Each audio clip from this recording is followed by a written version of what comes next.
этом году дошкольное образование Якутии отмечает вековой юбилей. Как изменилось за это время образование, какие приоритеты и цели стоят сегодня перед дошкольными учреждениями, насколько отличаются детские сады в центральных городах и глубинках, как распознать и развивать одаренных детей. Мы сегодня спросим у нашего гостя, проректора Международной академии дошкольного образования, профессора Ирины Комаровой. Ирина Ильинична, здравствуйте. Здравствуйте. Рада приветствовать вас в нашей студии. Ну вообще, как за век изменилась система дошкольного образования и, пожалуй, какие самые ключевые вы могли бы отметить? Достаточно представить себе маленького ребенка, который вырос в большого человека. Вот так за век изменилось дошкольное образование. Мы представим, что за век, когда мы рассматриваем время, когда его вообще не было, и вот оно начиналось с нуля. Ну, с нуля это, наверное, неправильно сказано, потому что все равно дошкольные работники, ну тогда они не назывались дошкольными работниками, они опирались на колоссальный опыт, накопленный столетиями, на педагогический опыт очень многих великих педагогов, но тем не менее само дошкольное образование как система создавалось нашими предками ближайшими и нами. Ну, в последнее время приходится часто слышать словосочетание «качественное образование». Да? Что вообще включает в себя это понятие и каким должно быть все-таки качественное образование? А вы знаете, качественное образование, оно ведь каждый раз меняется, потому что меняются цели образования. Цели образования не могут оставаться одними и теми же на протяжении 100 лет. Меняются не только цели, меняется ребенок. Мы все время, ведь сейчас модно говорить, поколение Y, X, Z, да, различные поколения. И если мы поговорим с воспитателями, они нам очень хорошо объяснят, как изменился ребенок, который был 20 лет назад, и какой сегодняшний ребенок. Поэтому оценивать его тоже, его способности, то, что мы получаем на выходе из детского сада, однозначно невозможно. Качество, мне кажется, имеет очень много определений.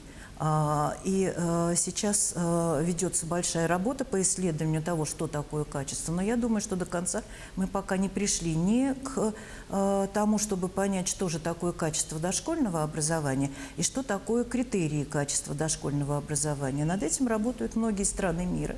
Некоторые считают, что они нашли способы оценки, но я думаю, что пока еще они не найдены, потому что на самом деле мы все-таки не пришли к тому, что же является главной целью дошкольного образования: подготовка ребенка к школе или подготовка ребенка к жизни. Некоторые считают, что это одно и то же, а вот я не думаю.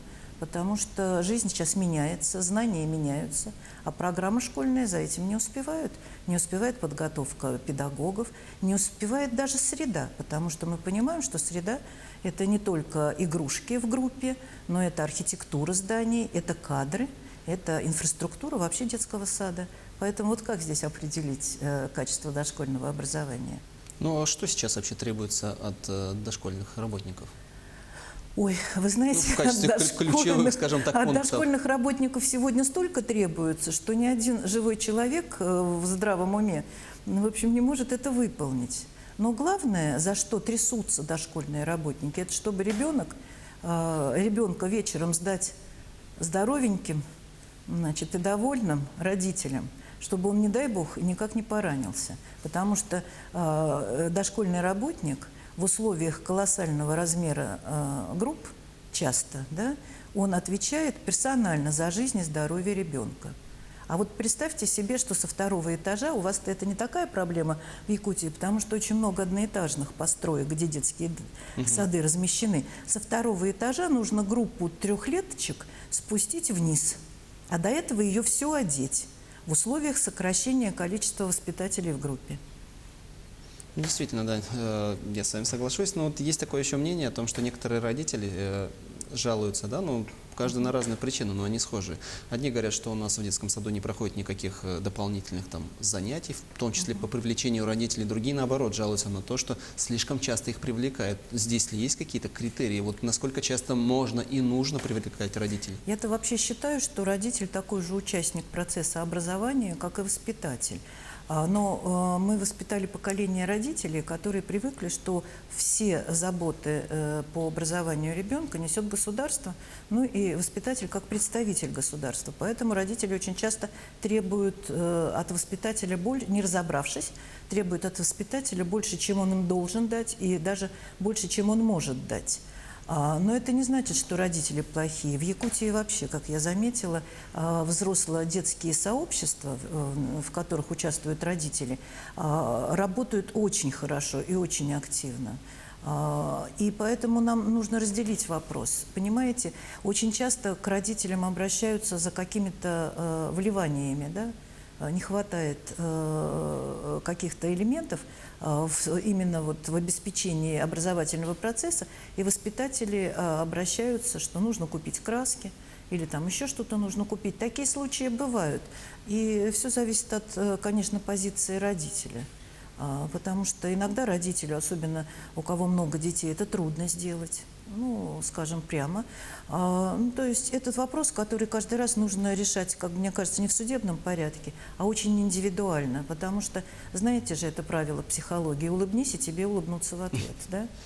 Ирина Ильинична, ну вам очень часто приходится ездить по регионам российским, в частности, и по миру поездить, и побывать, и посмотреть, и сравнить, как говорится, да, систему образования. Но насколько, вот, по вашему мнению, существенно или, наоборот, несущественно отличается, скажем так, дошкольное учреждение центральной части России и какой-нибудь глубинки? Ну, они часто различаются радикально. Центральная часть России находится ближе к Москве и, следовательно, находится под большим влиянием управления, когда очень сложно управлять детским садом, который находится, по словам Гоголя, в таком месте, до которого сколько ни скачи, все равно не доскачешь. Да? И я вот хочу просто привести в пример, например, Магудайский улус, там вот детский сад и деревянный, и туалет для воспитателей во дворе. Значит, для Якутии это неудивительно, но у меня все, когда я рассказываю про такие детские сады, слушают, открыв рот. Удивительно не это. Удивительно, что в детском саду, сейчас не знаю, работают ли, но при предыдущей заведующей в детском саду работало 9 мастеров, народных мастеров. Вы понимаете, что как в Москве, не насыщай среду, значит, вот из этих игрушек, часто в которые дети даже не играют, столько не сделаешь, сколько этот мастер сделает с детьми своими руками. Я считаю, что этот детский сад, во всяком случае, был, когда я в нем была, гораздо эффективнее, чем иные московские детские сады. Без обид вот, для московских детских садов.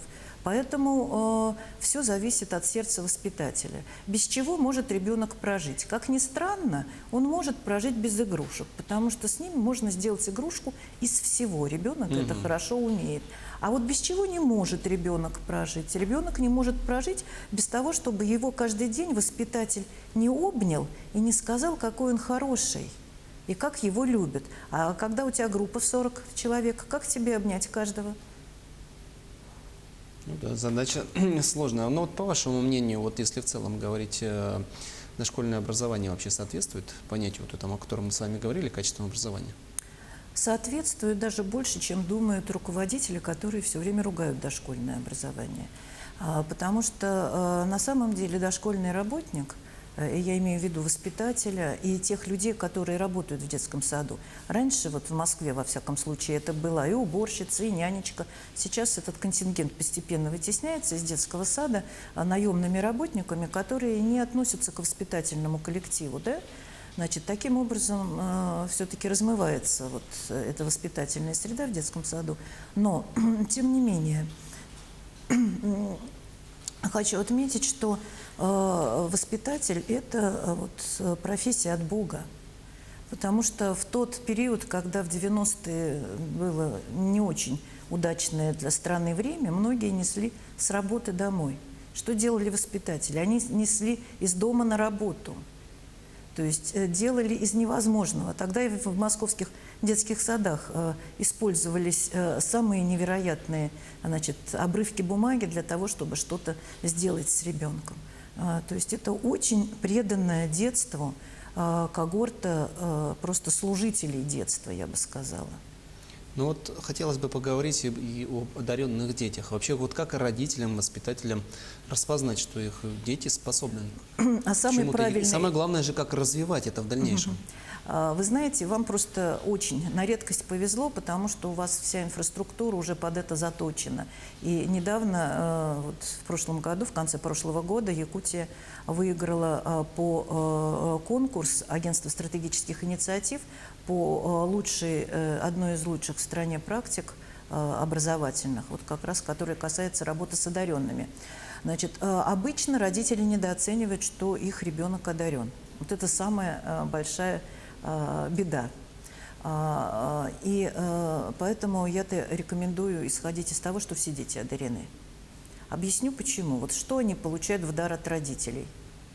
Зрение, слух, обоняние, осязание. Да? Дальше от общества, от каких-то черт, которые закладывает семья или передала семья ребенку, зависит развитие вот этой одаренности. Это не значит, что сразу ребенок с 2-летнего возраста будет играть как Моцарт. Нам этого не надо.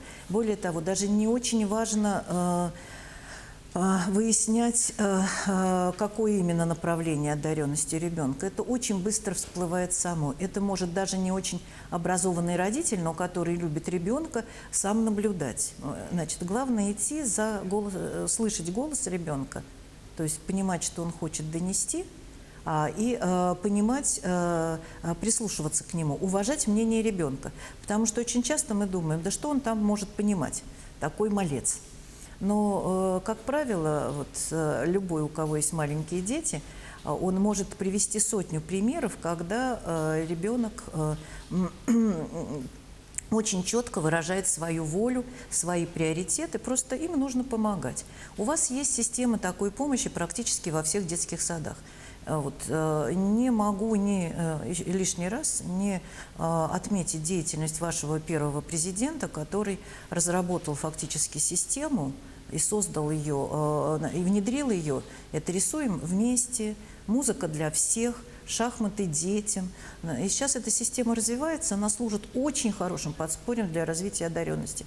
Потому что с чего начинается одаренность и когнитивное развитие, то есть интеллектуальное развитие? С того момента, когда ребенок берет в руки карандаш и начинает рисовать. Если ребенок говорит, что ему не нравится что-то делать, это означает, что кто-то его неправильно сориентировал, не похвалил вовремя или осадил и сказал, что это ты за ерунду тут рисуешь. Ну, в общем, в целом-то понятно, что нужно обязательно прислушиваться к мнению ребенка и его способностям. Ирина Ильинична, большое спасибо вам за участие в нашей программе. Я бы хотел напомнить, что о дошкольном образовании мы сегодня говорили с проректором Международной академии дошкольного образования Ириной Комаровой.